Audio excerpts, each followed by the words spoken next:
So we are in California with Where's Linus Orange.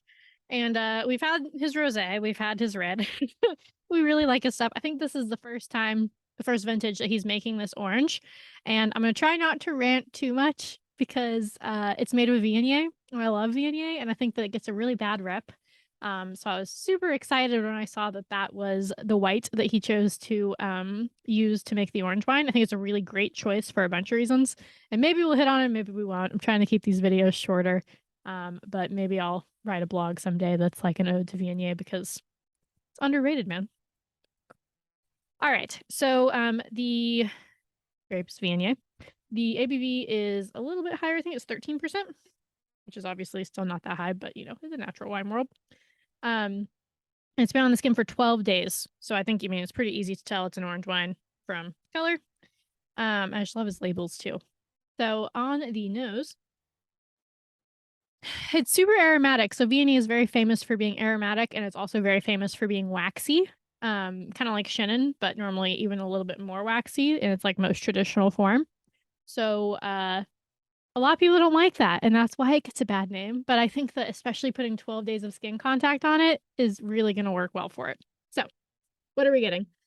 Like aromatic notes of like florals, more like honeysuckles and lighter florals.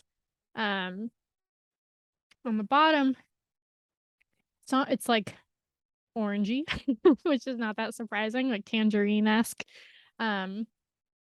But then there's also a little bit of like lemon zest in there too, like Meyer lemon, kind of like overripe lemon. Maybe some stone fruit too, like oh man, like a peach, but it's not overripe or anything like that. Like the lemon was. This peach is like just right. So on the nose, or sorry, on the palate.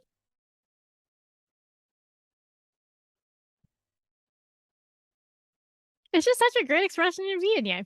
So you do still get that waxiness, but because it has, the 12 days of skin contact, it's balanced really nicely by a hint of tannin. And that I think just makes all the difference. I think if you thought you didn't like Viognier, you're gonna change your mind once you try this one. The florals are still there. I would say that it's like it's really easy and approachable. It's kind of complex, but it's not that complex. I would say that it's just like supposed to be easy drinking, fun orange, and he really achieved that here. And the fact that he's using such like a tricky, I guess you might call it, grape, just actually does give it that like layer of complexity that it might not have if it was, like chard or something like that. So yeah, a great expression of Viognier. Oh, if I was going to pair it, I would put it with like, sandwiches.